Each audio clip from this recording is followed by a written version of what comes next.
meu jovem? E aí, Lemer, como é que tá? Cara, eu estou excelente aqui, fantástico. Tudo bem contigo? Tranquilo, tranquilo. Tranquilo e sereno? Que bom, cara. Que hora que é aí na Suíça, então? Agora temos pontualmente 10 horas. 10 da noite aí, que beleza. Tá bom, ok. Primeiro, obrigado, né? Obrigado por ter aceitado aí nosso convite, né? Especialmente, vamos fazer essa live, então, no domingo, aqui às 5 da tarde do Brasil, 10 da noite da Suíça aí, Eu que agradeço o tá? convite. Muito obrigado. É uma live especial aqui com o campeão mundial, Henrique Baron. E em tua homenagem, Henrique, aqui agora eu só vou fazer o seguinte, porque eu tô agora estreando nas lives o meu equipamento aqui, né? Ó, coisinha aqui e tal, né? E ó, dá uma olhadinha aqui, ó. Ó, ah! Douradinho, né, cara? Olha aqui, ó, o microfone dourado aqui em tua homenagem, então, aqui. Tá Ah, aqui pertinho. isso aí é para Hã? atrair o resultado, né? Oi? Isso aí é para atrair o resultado de ouro também, né? Sempre. Claro, claro, certamente, né? Então vamos fechar aqui, deixar protegidinho. Então tá, ó, o Toigo tá entrando aí, teu parceiro aí, teu parceiro de medalha de ouro de caminhada aí, Toigo, já fiz a live com ele, foi fantástico, Não é, né? depois da postagem eu falei para ele que eu fiquei surpreso porque ele achava que eu era que lembrava melhor das coisas, mas eu assisti a live dele e eu disse, bah, se o Ademir me convidar, eu vou passar uns apertos. É, barbaridade. Bom, Henrique, vamos fazer assim, eu vou fazer contigo uma live diferente, tá? Eu não vou começar pelo presente, né? Então eu queria que tu te apresentasse aí e dissesse pra gente o que que tu tá fazendo na Suíça, né? Onde é que tu tá morando, o que que tu tá fazendo aí? Não foi andar de bicicleta nos Alpes Suíços, que eu sei, né? Mas claro, tu tá andando aí, que eu sei que tu gosta, mas e aí? Te apresenta aí e fala pra gente. Então, eu vim para a Suíça em maio. Eu cheguei aqui. Eu recebi uma proposta de emprego para trabalhar numa indústria farmacêutica, né? Um momento bem conveniente, digamos, para eles. Uhum. Não tão conveniente para mim viajar, mas eu estou morando numa cidade chamada Visp, no sul da Suíça, pertinho da fronteira com a Itália, já na parte alemã da Suíça. E estou Ah, trabalhando como engenheiro de automação. Então, eu me encarrego de cuidar dos projetos elétricos, de instrumentação e da gestão desses projetos em si, né? Controlar a instalação, programação, montagem. uhum. Legal, E maravilha. Ali em Visp é no sul, só que aí é perto da Itália, mas porque a Suíça fala alemão, fala francês e fala italiano, dependendo da região, né? Mas a tua região é perto da Itália, mas fala alemão. isso. Tem uma outra perna no sul da Suíça que aí é Ah, ali que fala italiano. Mas aqui acabou ficando o alemão. Aham, certo. Que beleza. Bom, depois que tu saiu, depois que terminou, saiu não, né? Depois que terminou a Olimpíada, né? Vocês foram medalhistas de ouro lá em Leipzig. Pô, tu trabalhou na Auton aqui, depois foi fazer um estágio na Festo, né? Na Alemanha, depois voltou, acho que trabalhou na Auton de novo e agora está na Suíça, né? Essas indas e vindas aí, conta pra gente um pouquinho disso aí, Barão. Bom, então, depois daquela participação na Olimpíada, em 2013, né?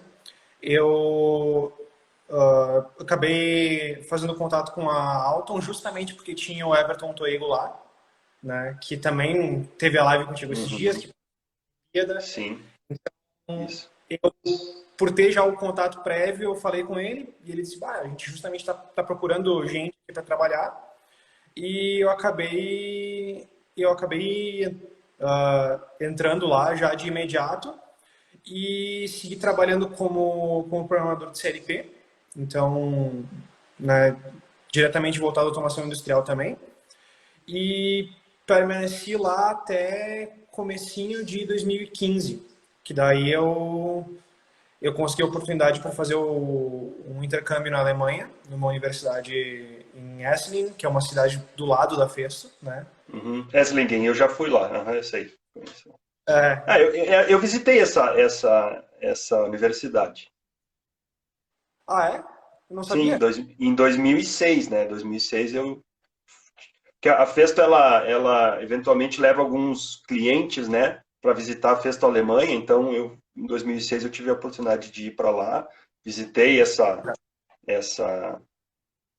em Esslingen, a gente ficou em Esslingen, né, Uhum. no hotel ali. A gente jantava lá no restaurante do italiano lá, né, que era famoso. Não sei se Sim. tu foi lá também. Isso.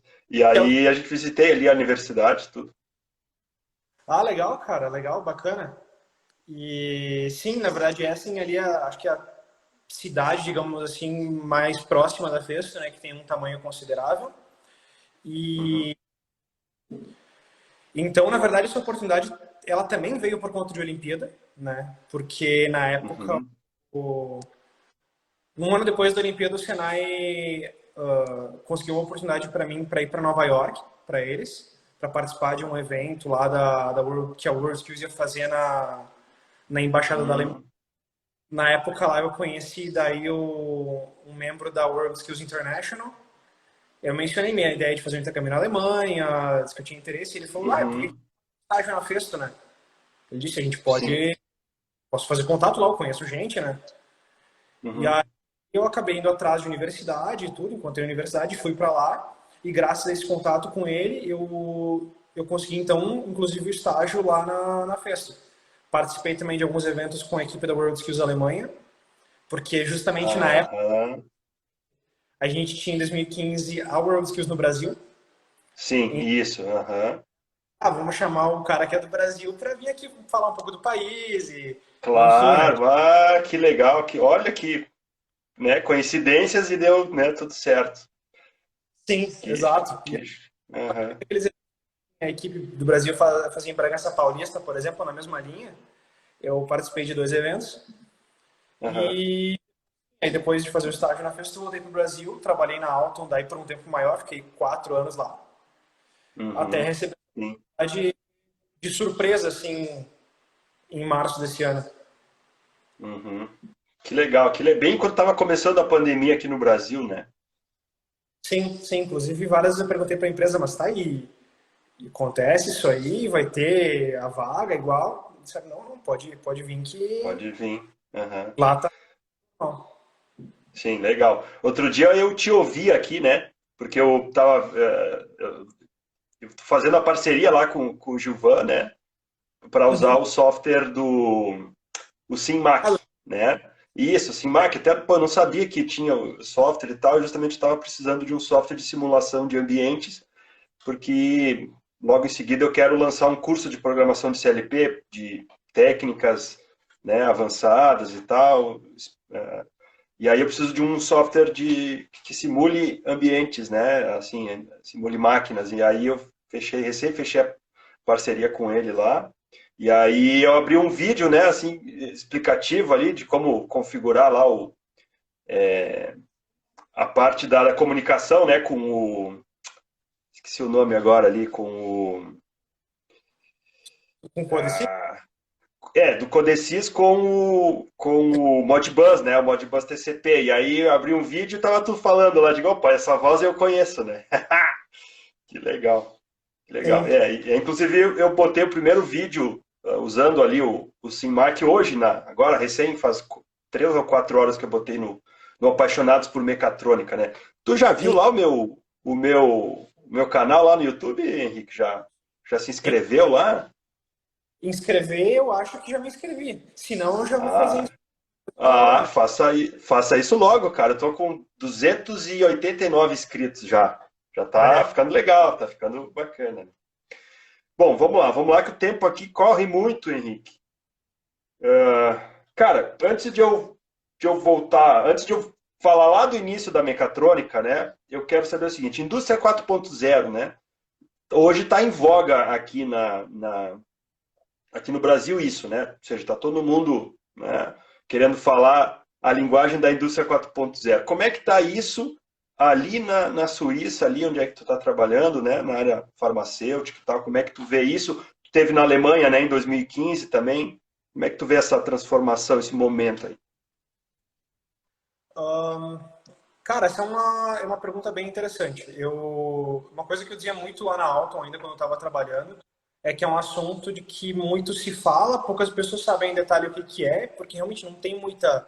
Poucas são as definições, né, do que envolve, Uhum. mas sim, tem muito trabalho envolvido. Lá na Alemanha, eu até escutava mais a respeito, porque a Festo, como eles têm o propósito didático, né, eles já estavam fazendo bancadas na ideia de 4.0, na universidade se falava já bastante, né, Uhum. em ter as tecnologias que envolvem tudo isso.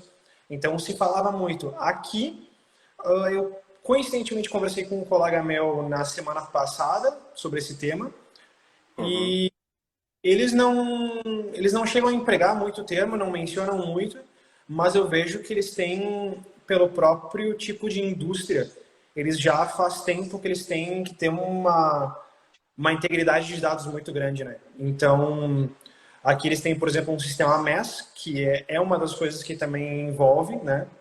Uhum. E todos os dados de produção vão automaticamente sincronizados do supervisório deles para o MES, né? Então, toda a pesagem de balança, na hora que eles pesam um princípio ativo no meio do processo, isso aí já vai parar no MES, mesmo que seja uma balança de laboratório, né? Uhum. Então, tem um controle de dados extremamente grande. Uhum. Certo. Isso É, é um Oi, Henrique, fala, pode continuar.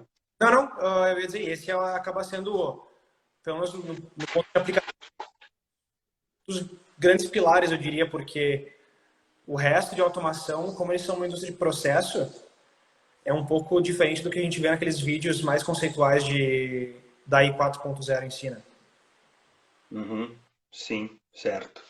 Já que tu falou em MES, né, tem uma empresa aqui em Caxias, a Code, né, que tem o seu sistema de MES, né, vende para todo o Brasil aí, usa aqueles coletores, né, os coletores e tal, Tem, e porque nem todas as máquinas têm supervisório, ou tem CLP, algumas máquinas dos processos Fabris aqui, né, no Brasil, e aí você tem que botar um coletor lá e tal. E me diz uma coisa, o protocolo de comunicação ali, né, é aquele OPC novo lá, recém foi lançado um padrão ali. Não sei o que vocês usam ali. Oi?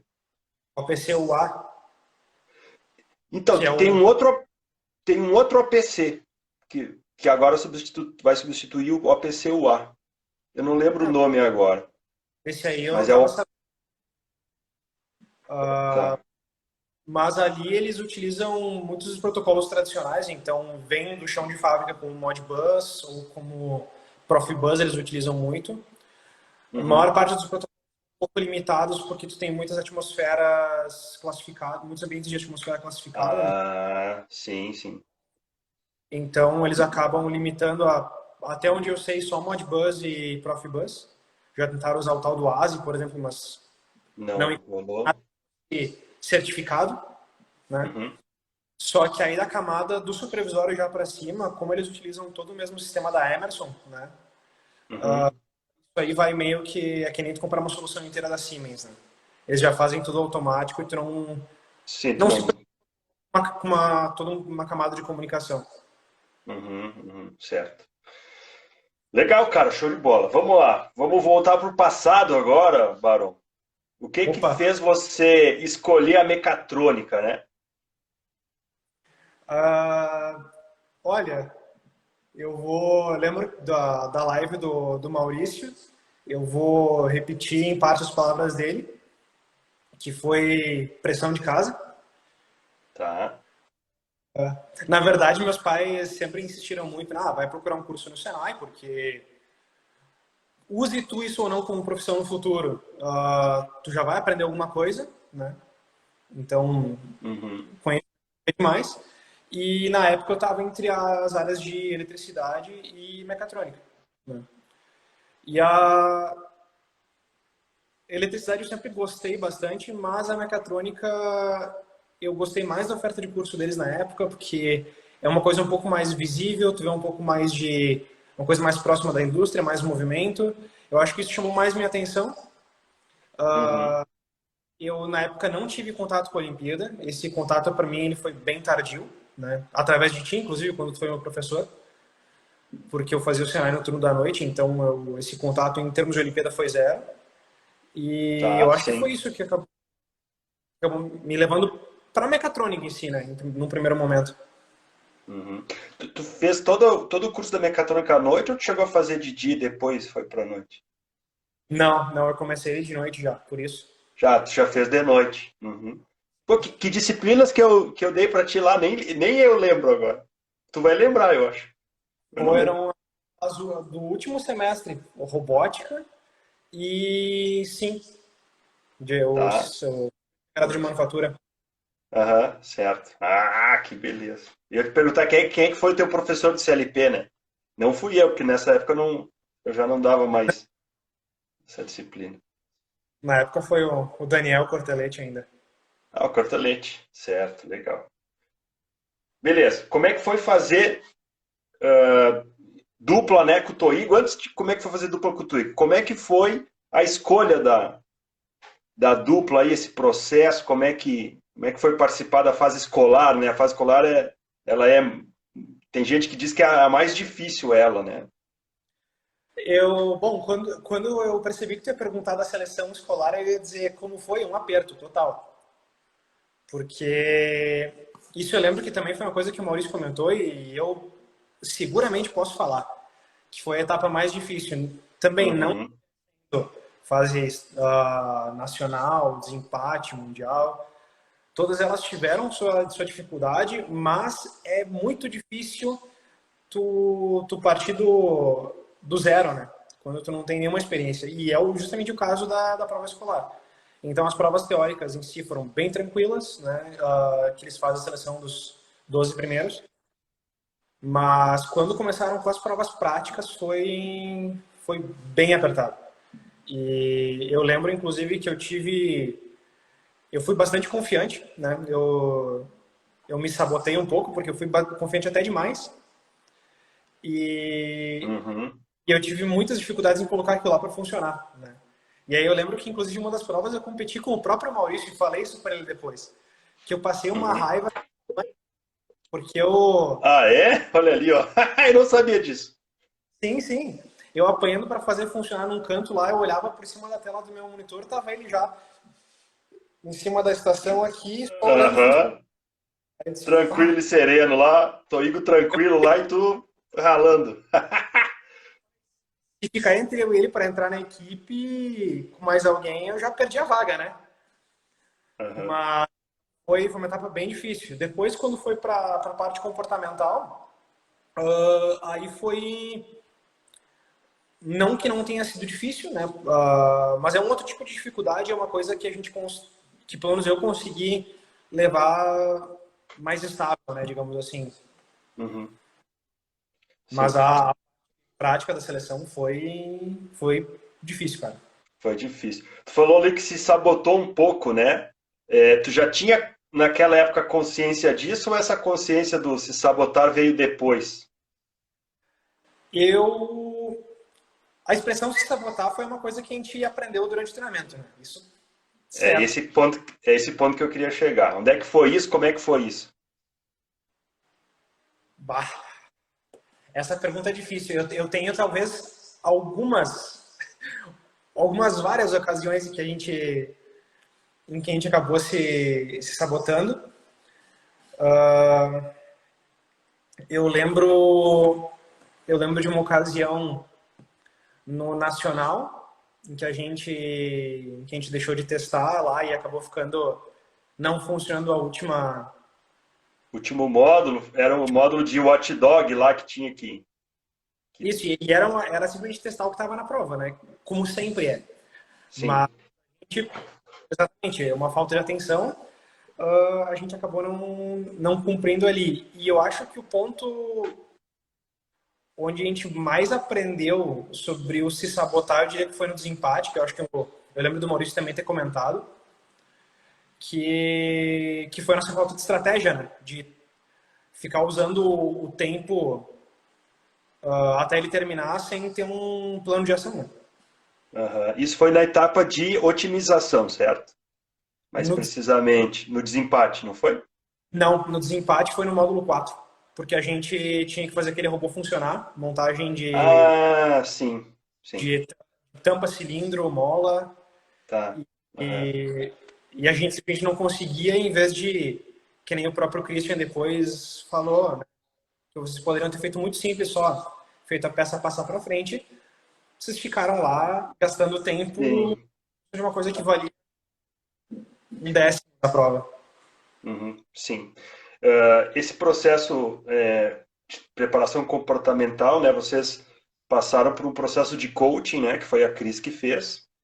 E foi a primeira vez que ela usou, né? Com as equipes de mecatrônica essa metodologia, né? Foi justamente contigo e com o Toico. Como é que foi para ti isso? Como é que isso impactou nas competições, né? Principalmente no Mundial? Eu, desculpa, eu gostei muito. Eu diria que assim, foi na época que pouco se conhecia sobre coaching, né? E eu diria que é o coaching, hoje eu sempre falo dessa época, que é o coaching como eu acho que ele tem que ser, porque ele não é para uma coisa, tu não recebe aquilo como sendo um coach para uma coisa, mas é tu que define teu objetivo, né? Uhum, E para nós ali já era muito claro qual era o objetivo, mas o que eu acho muito legal foi principalmente a questão de tornar isso não materializado, mas tornar isso mais palpável. Então, tu estabelece metas e estabelece formas de avaliar como é que tu tá correndo atrás delas. uhum, certo. E aí, através dessas âncoras que a gente faz, essas maneiras de se focar, eu lembro de pouco antes de me mudar de casa lá em Caxias, eu ainda achei os post-its que eu deixei guardado em alguma pasta que eu colava, Ah, legal. né? Sim. Tem foto tua do Mundial com post-it na tela do computador lá em Leipzig, né? Exato. Sim. Então, são esses tipos de coisa, de dicas e. Não diria dicas, mas coisas que fazem a gente pensar em como a gente se mantém motivado ou como a gente vai buscar nosso objetivo, que eu acho que fizeram uma baita diferença. Uhum, sim.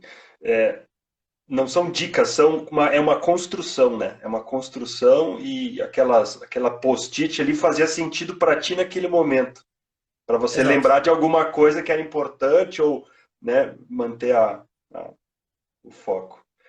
Show de bola, cara. Olha só, eu tenho várias perguntas aqui. Como é que era ser treinado por um campeão mundial, né? Que era o Christian. O Christian tinha sido campeão mundial em 2011. Aí eu acabei saindo do Senai, ele assumiu o treinamento, né, da próxima equipe. Como é que era ser treinado por um campeão mundial? Exigente, acho que é a primeira palavra que me vem à cabeça, mas sempre bom. Claro que um ponto que eu não vou deixar de comentar, eu acho que eu lembro do Maurício ter falado alguma coisa também, é que a gente acabou criando uma amizade, né? Então, isso foi uma coisa que para nós foi muito bom, mas a parte disso, né, olhando para a competição em si, eu acho que mais o que mais fez diferença foi a competitividade que o Christian tem, né? Ele e o Maicon também, né, não era diferente. Então, Uhum, sim.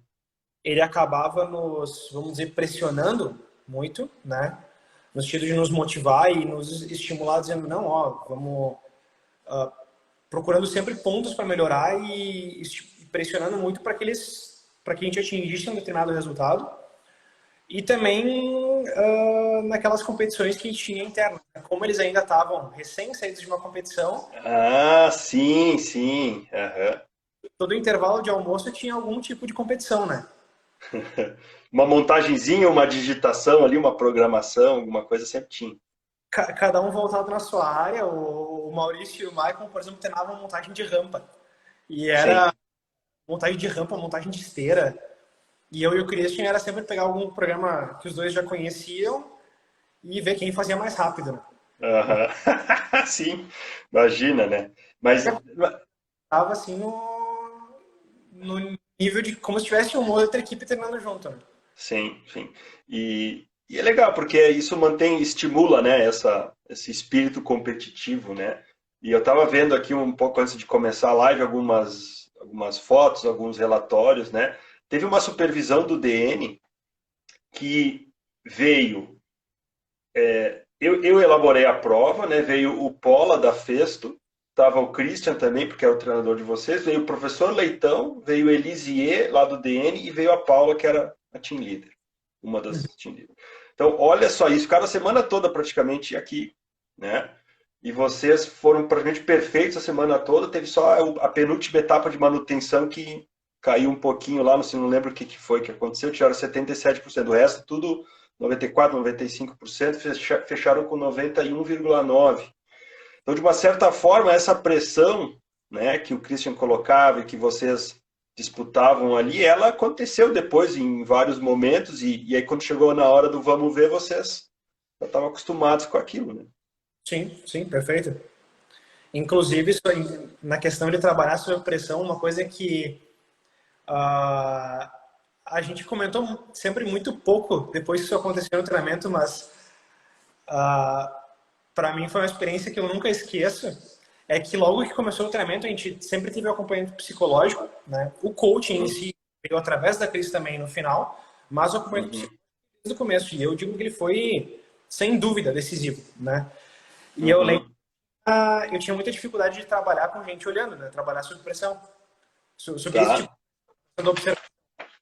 E eu lembro que para uma etapa de uma prova, tu chamou toda uma turma para... Para ir lá ver.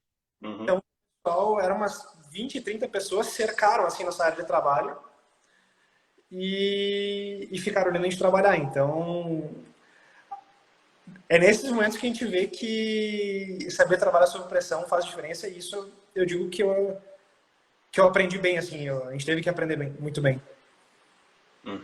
A Cris mandou uma pergunta aqui, né? Como ela tá aqui tá aqui do meu ladinho, tá aqui na sala, né? Ela não mandou pelo Instagram, ela mandou por um papel aqui, ó. Tá no Pede back. para ele falar da concentração nas práticas profissionais, que ele se distraía. Como é que foi isso? Eu Nossa, lembro disso. agora pegou num ponto que eu não lembro mais já. Pois é, será que é pro Mundial ou será que é pro Nacional? Vixe, Pergunta de mais alguma coisa? ó, Cris, o Barão não lembrou dessa partezinha aí. Quando é que foi? Vamos ver se ela lembra. Bom, enquanto vocês dois pensam, eu vou seguir aqui, aí depois a gente retoma esse assunto. Como é que era fazer dupla com o Toigo? Eu diria que assim, para mim, tranquilíssimo. Para ele, eu não sei. É. E a Cris ali comentou a foto mental. É que ele ia fazer as práticas e ele errava, ele se distraía. Aí ele foi bater uma foto, já que ele tinha parado. A Cris está dizendo que quando tu ia revisar as práticas, tu não lembrava, aí tu fez uma foto mental de alguma coisa para poder manter o foco da revisão das práticas. E assim, eu tive que me treinar para fotografar o ponto que eu tinha parado, para retomar, voltar para o mesmo lugar onde eu estava parado, Tá.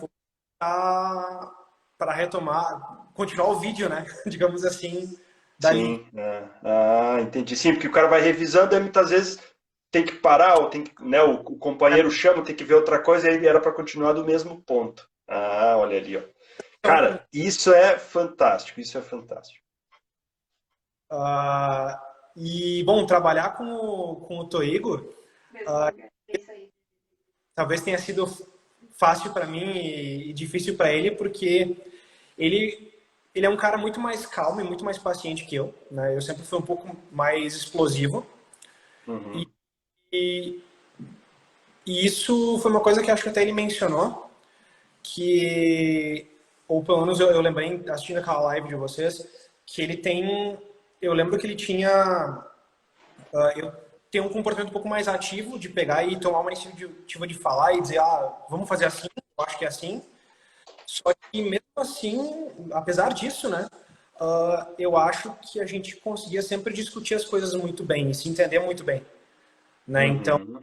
um ponto que a comunicação ela era tão boa no trabalho que a gente já não precisava falar, né? Então, às vezes, Sim, uma só se olhavam, é, praticamente já. tampa já sabia que tinha que olhar e conferir que o outro já olhava, já sabia que tava desalinhado, por exemplo, né? Uhum.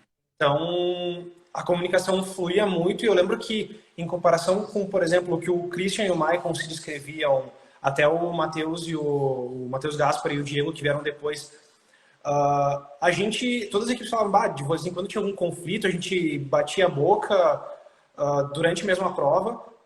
Isso Uhum. né, entre eu e o Maurício. Então, eu diria que foi. A gente tinha uma comunicação muito boa, isso eu achava muito bom.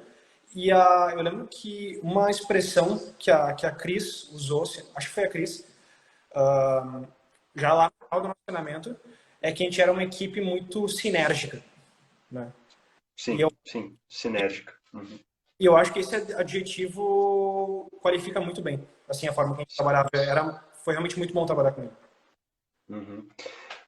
A sinergia de vocês, assim, era muito grande realmente, né? E isso fica para mim, assim, bem claro, né, Henrique? Eu comentei isso com o Toigo também na live com ele, vou repetir aqui contigo. Se tu te recorda, na ambientação, teve uma foto que o pessoal da Festo chamou para tirar foto com a estação do robô, né? E aí tava lá vocês dois com o Pola, né? O Pola era o tradutor, a primeira e única vez que ele foi, né, como tradutor. E aí depois, aí vocês me chamaram, não, Ademir tem que sair na foto, né? E eu ia tirar foto sem mim lá, vai, não ia dar certo. Aí me chamaram, opa. Aí eu fui lá e tirei a foto com vocês, né? E aí a gente tirou a foto que nem a gente costumava tirar foto aqui nos simulados, né? Se abraçou assim e tal e pum, tirou a foto. Um tempo depois eu recebi as fotos de todas as equipes. E, cara, impressionante. A única equipe que está abraçada e unida, assim, em sinergia, né? É a equipe do Brasil. É assim, ó, é fantástico ver aquilo ali. Quando eu vi as fotos, eu digo, cara, não acredito. Né? Então, assim, já dava para ver pelas fotos da ambientação o país que ia ser campeão mundial. Eu lembro que Impressionante. e eu acho realmente bem pertinente também. Maravilha, deixa eu seguir aqui. Bom, só registrando para quem está entrando aí, estou falando com o Henrique Baron, campeão mundial de mecatrônica em 2013, em Leipzig, campeão da Olimpíada do Conhecimento 2012. Bom, na Olimpíada 2012, né, Henrique, vocês tiraram 95,00. A segunda equipe, que foi do Amazonas, tirou, acho que foi 67 ou 69. Vocês ficaram com 576 pontos e foi a maior nota daquele nacional. Então vocês vieram com 3 troféus para casa, né? Vieram com troféu de campeão nacional, melhor do estado do Rio Grande do Sul e melhor geral da competição. Como é que foi isso? Como é que foi voltar para casa? Que sentimento bateu aí? Ah, isso é bem complicado falar, na verdade, porque para mim estava sendo um momento bem difícil, o pré-nacional. Em particular, na verdade, ocorreu que bem na semana que a gente estava se preparando para viajar para o Nacional, o meu avô acabou falecendo, né, na época. E isso, para mim, foi uma coisa que marcou muito, porque eu estava tão focado em... Ele morava em Santa Catarina, né, em primeiro lugar, então não era uma coisa assim de simplesmente, né, ir lá e... Sim. Então não tinha como. Eu simplesmente falei para minha família, ó, vocês vão, eu vou seguir trabalhando, né? O foco era tanto que na hora, assim, eu nem cheguei a raciocinar o que tinha acontecido. E, e aí depois, sim, teve a competição. Eu diria que foi uma competição com um nível de complexidade bastante alto. Vários experts lá pontuaram que complexidade de programação foi Bem alta. foi bem alta em relação às edições anteriores. Lembro, inclusive, de uma etapa que o Christian achou bacana. Tinha alguma coisa na questão da programação que eu disse, eu vou usar uma função que eu só li no manual do CLP e eu nunca usei. Né? E é sempre muito bem ensinado a não inventar. A não inventar e não usar coisa nova na hora da competição, né? Isso.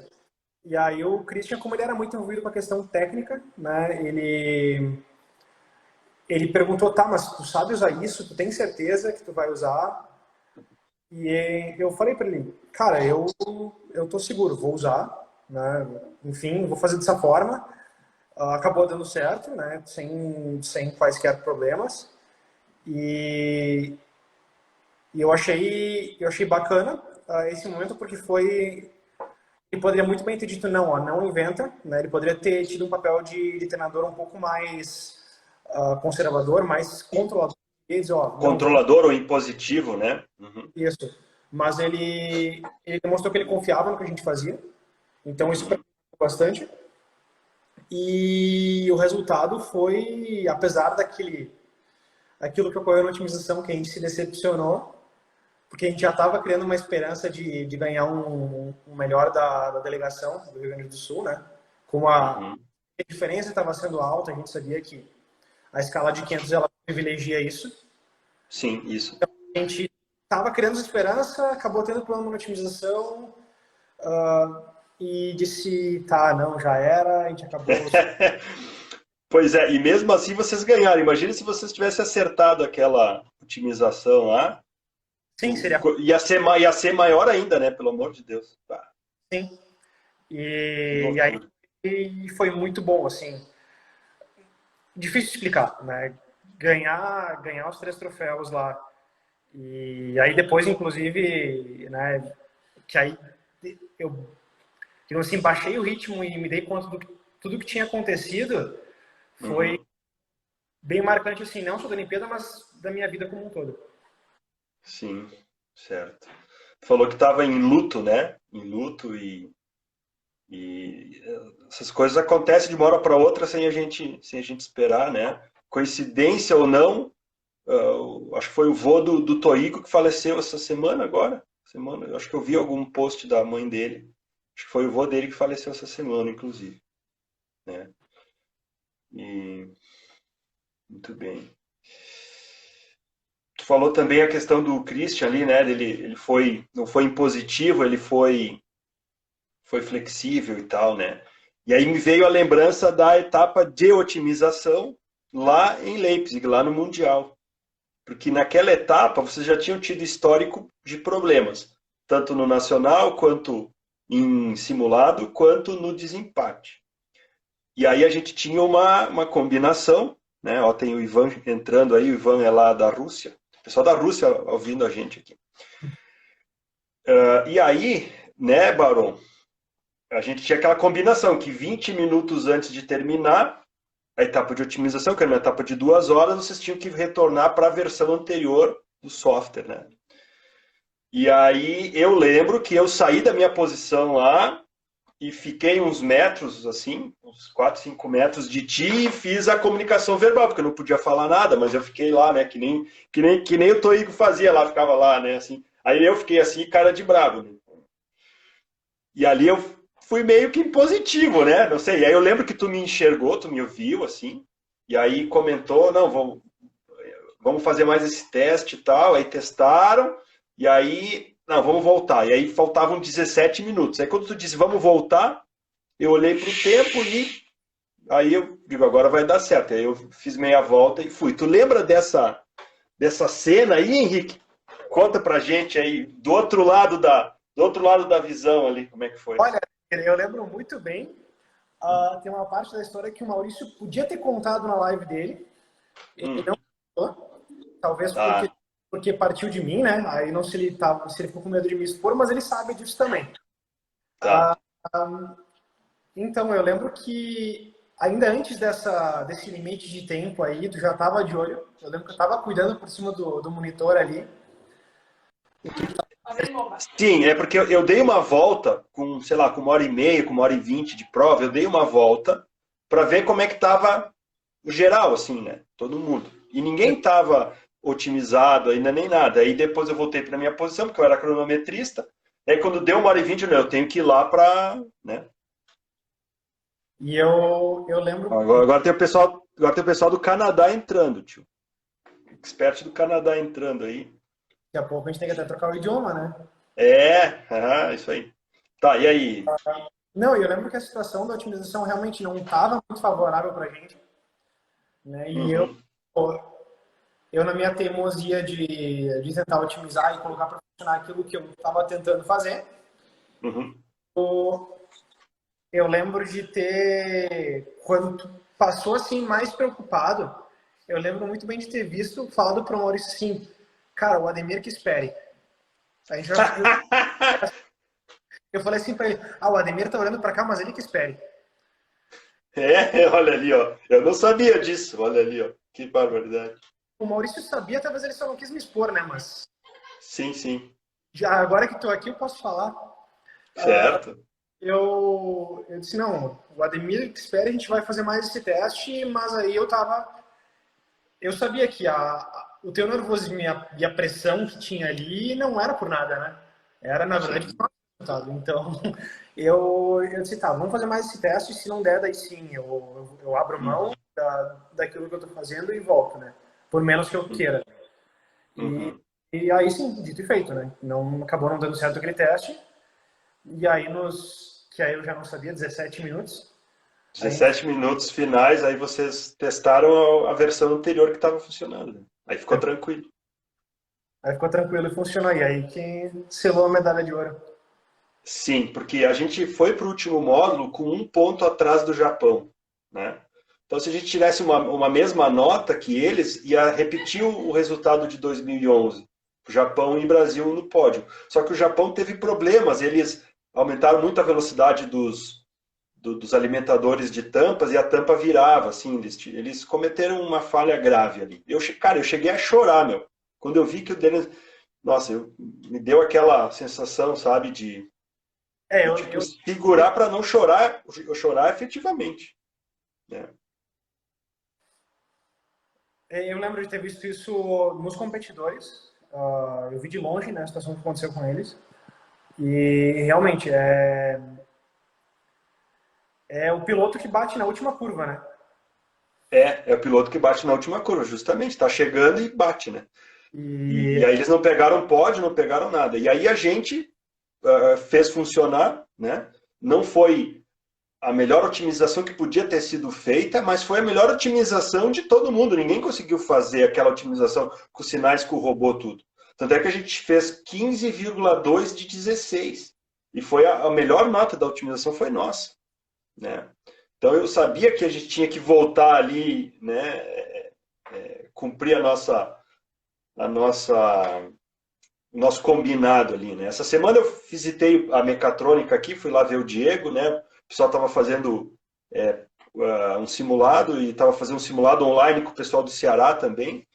E aí, na última prova aqui, eles tentaram voltar, né? Para a versão, só que a primeira versão não estava funcionando. Eles não validaram a primeira versão e já foram para a segunda. Tentaram voltar ali nos 20 minutos e aí quem disse que conseguiram fazer a versão 0? Não conseguiram. Então ali eles ainda estão ajustando esse processo, né? Para poder chegar bem no nacional lá, que vai ser a princípio em novembro aqui, tá? Sim. Bom, Barão, tem uma situação aqui que eu quero te perguntar. Bom, aí vocês garantiram a otimização, teve o teste está filmado todo, né? Tá todo filmado ali, o Christian filmou, tem o pessoal do Brasil que filmou ali, o Jader, né? Que era da modalidade 2, filmou. Esse vídeo é fantástico, né? Aí depois vocês saem assim, se abraçam, aí falam para mim, o Paula faz assim para mim que funcionou, eu vou lá, abraço vocês. O que eu falei para vocês quando eu abracei vocês ali, tu lembra? Thank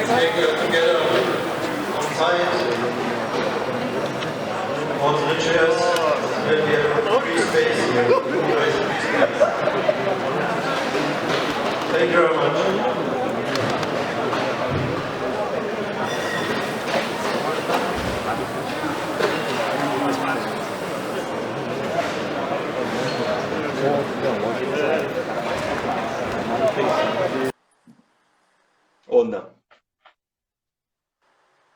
Ixi, demorou muito.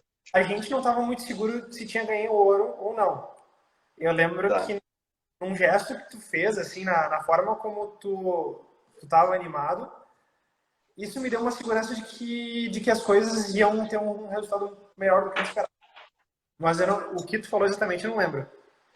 Sim, quando eu abracei vocês dois, assim, né, os dois juntos, assim, eu falei assim, essa foi a decisão mais importante da vida de vocês.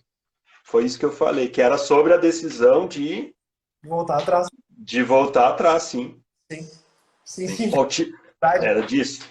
Ó, o Thiago Perini tá dando um oi aí, ó, dizendo que tu já tá com cara de holandês. Ai, meu Deus. Nunca foi muito feito para tomar sol, né? Claro, sim. Então foi isso que eu disse na hora, porque se tomaram a decisão, tem que tomar a decisão, né? É importante tomar a decisão, e se tomar a decisão certa. Tem que ter estratégia, mas tem que tomar a decisão, né? Sim. Sim. Muito bem, aí vocês fizeram 93-14, ganharam ouro sozinhos, né? Que deu 2 pratas com Taiwan e Noruega. Noruega colhendo os frutos de uma visita que eles vieram em 2011 para cá, ficaram uma semana aqui, né? Na época do Christian e do Michael. E aí eles aprenderam algumas coisas, não conseguiram botar em prática em Londres 2011, mas conseguiram botar em prática no treinamento de 2013. E aí ficaram já com a prata na Euroskills de 2012 e com a prata no Mundial em 2013. E a Alemanha pegou o bronze lá, né? Porque ficou bem perto ali das pratas, pegou o bronze. E aí depois, né, Barão, teve uma situação fantástica que aí a gente viveu juntos, né? Eu não pude, na hora da premiação lá da cerimônia de encerramento, eu não fiquei junto com os experts, eu fui lá pro andar de baixo lá, junto com os competidores, né? E na área VIP, né? Porque a gente subiu no pódio lá do World Skills para pegar a bandeira do World Skills.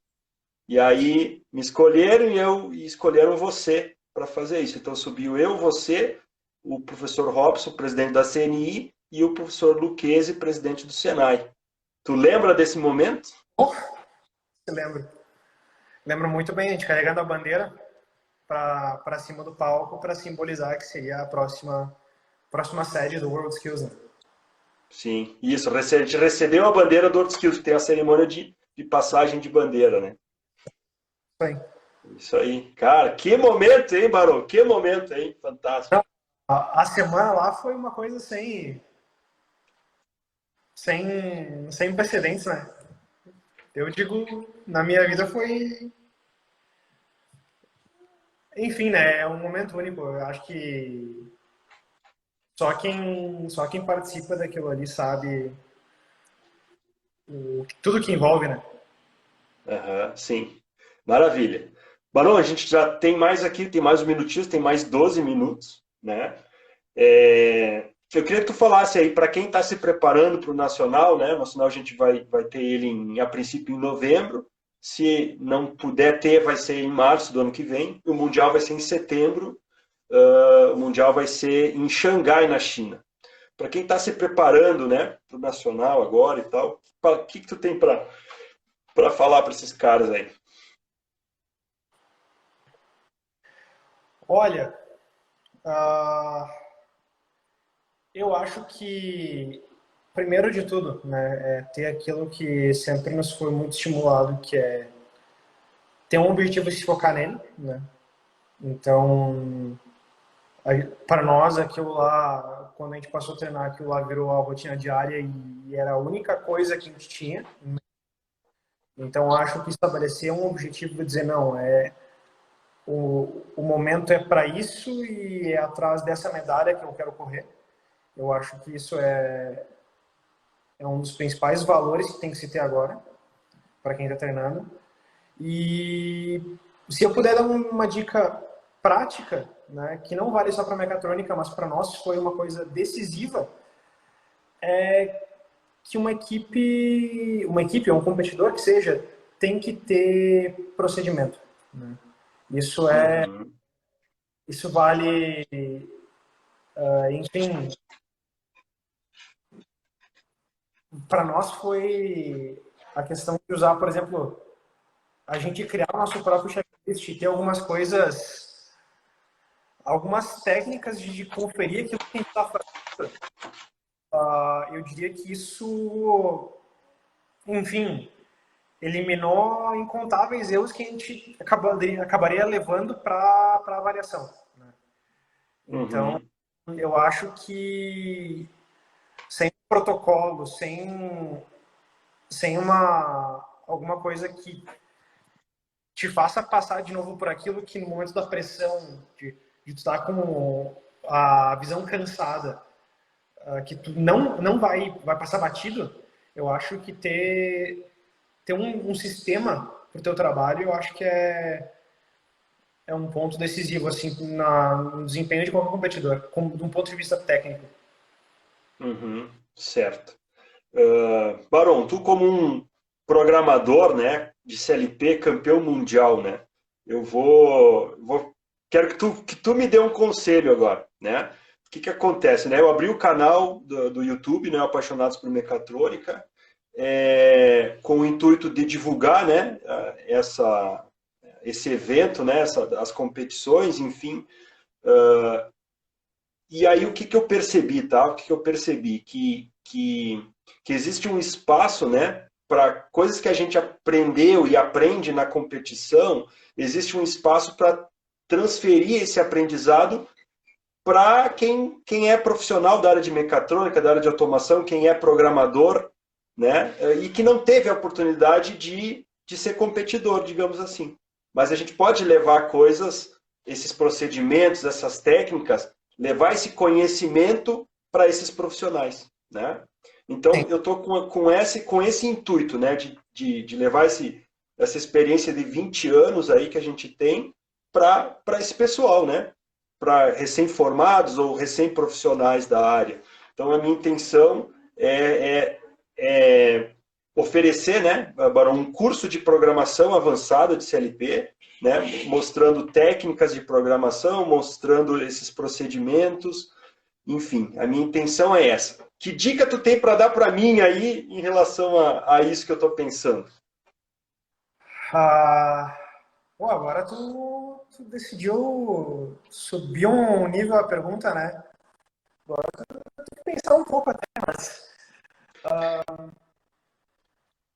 olha, eu acho que assim, fora a questão técnica, né, de montar um programa de curso, que aí basicamente avalia o que é aplicado na indústria, por exemplo, tudo aquilo que tu me perguntou lá no começo, né, questão de protocolos de comunicação, enfim, eu acho que isso é uma questão técnica, né, isso, a maior parte dos cursos que se busca, eles oferecem, alguns mais, outros menos, mas eu acho que uma coisa que é bacana e é algo que a Olimpíada traz pra gente e o próprio Everton Toigo, sendo meu chefe depois na Auto, ele mencionou como característica de uma pessoa que vem da Olimpíada é ter não é saber trabalhar exatamente, não é saber o que fazer, mas saber como trabalhar, né?